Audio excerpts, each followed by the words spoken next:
Good day guys, my name is Lwazi. Welcome back again to LSTV, man. For those who are new, subscribe down below. It's good to see your smiling faces. I'm happy that I'm back and I'm doing these videos for you guys. For many people who've been asking, I know a lot of people didn't ask. They just gave up. They lost hope. They stopped watching the channel. Some unsubscribed. For those who stayed because they believed in me and the learning and being inspired and just learning and soaking up all the content and just living a better life and just trying to be a better person and also being exposed to such motivation I get from these videos. Thank you for staying, and please subscribe down below and give this video a huge like. I would really appreciate that. Can God create a rock he can't lift? And the answer is absolutely not. Let's get to it. I'd love to find out.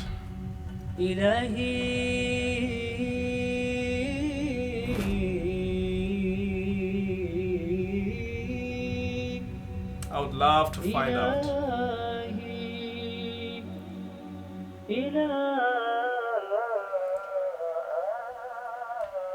Omnipotence. This question is very common from the earlier centuries, especially between disbelievers, but it is obvious that it comes to minds of some believers as well, because the nature of human is to think about what he believes. So for having the key to this question, first you must know the real concept of God. Okay.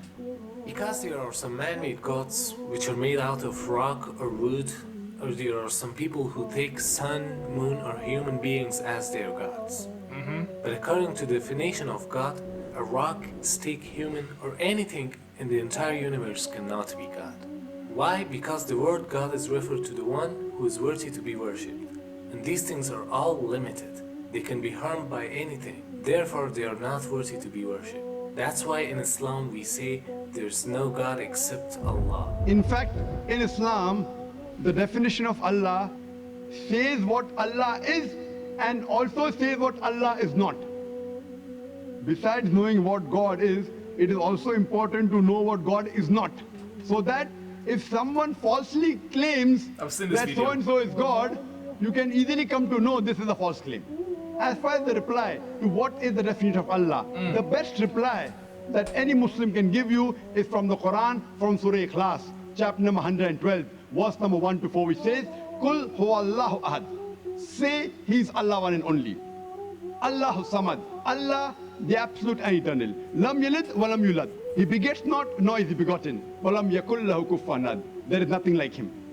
This is a four-line definition of Allah subhanahu wa ta'ala, of Almighty God, given in the glorious Quran. Ever. So let's come back to the question. This question is wrong in two ways. Okay. It's getting interesting now, guys. According to the hidden The question concept. has a hidden concept, which is the omnipotence of God. Omnipotence means the absolute in power. To get the concept of absolute, take the example of 3 glasses of water. We fill water in first glass until half of it, and in second glass like almost full, but the third one is absolutely full of water. Now someone asks us, can the glasses be empty at the same time that they are having water? About the first and the second glasses, there is a possibility, because at the same time that they have water, there is some emptiness in both of them. But in case of the third glass, the question is completely wrong, because when the glass is absolutely full, then there would be no place left, so no emptiness can exist in it. Now same is the case with the paradox of omnipotence. I'm waiting. When God is absolute in power, there is no way for weakness to him. So this question in itself is wrong. It's like a person tells you that I'm absolutely liar. If he is absolutely liar, so this sentence can't be true. And if he is not absolutely liar, again the sentence is wrong. It means this sentence contradicts itself and plays with your mind. Of course. And you say that God can become a human being. So if I agree with you, God can become a human being, then you have to realize once God becomes a human being, he ceases to be God.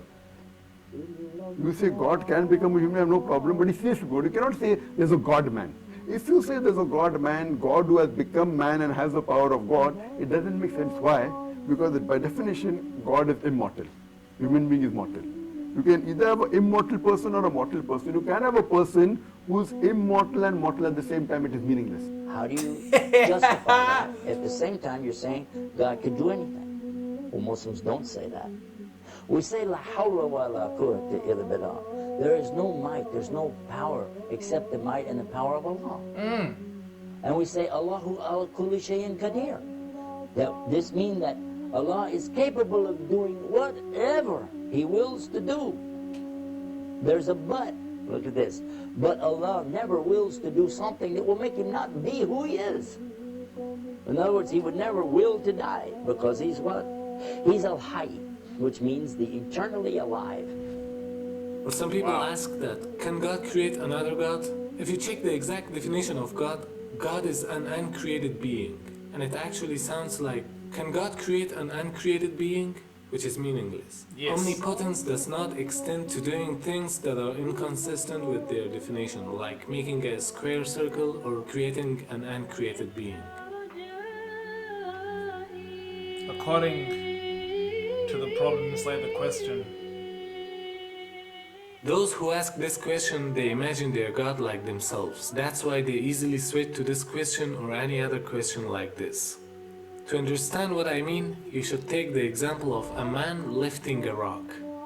First, beside the rock and the man, there should be a surface like earth because the rock needs to be lifted in relation to something. of course. And secondly, there's a need of gravity force like Earth's gravity, which pulls both the rock and the man towards itself, so that the man can apply his power in opposite direction to the gravity. Otherwise, if there would be no gravity, the power of man is meaningless. Why? Because the rock can be lifted very easily in absence of gravity. Yes. So those who relate this question to God, they should have thought that there is a place with gravity on which God and the rock both should exist and gravity effect on them. And this way of thinking is not permitted in Because Islam. God is Because not... anything which is bounded by a space, time or gravity Yeah. is not God. Because they are all His creatures. He doesn't even need to lift anything. He just commands. Allah doesn't make stuff like humans do, and He doesn't move stuff like humans do. He can make a rock so big that nothing in the creation can ever move it. But for Him, everything is by command. He says, kun fayakun, be and it is. And that's when the rock takes form and shape. And when He says move, it moves. And He doesn't move things like you and I with a fulcrum and a lever and a mass and a no. This is something for Allah that He does as He wills. And He is capable of doing whatever He wills to do. So don't compare Him to the creation. You don't get in a problem like that. And don't put Him in the creation. And you don't run into these problems in concept. Allah is mighty and above all. I love it. I love it. I would say that many people wanted us to limit their thinking. I really like it, man. That was some good information. That was some real good information, man. I like when it says that Allah will never put Himself into something that is not. That really resonates with me because I think that don't put yourself in a situation that you're not, you know? Don't put yourself in a situation that you are not. That is some good insight. I'm asking myself now, for real. I'm asking myself that there are many situations I found myself in I didn't feel happy about. It's a good lesson to learn. It could be a principle of life. Don't put yourself in a situation that you are not. That is what I got from the video, man. Subscribe down below, leave me a comment, show me some love, and I'll see you on the next one. Peace.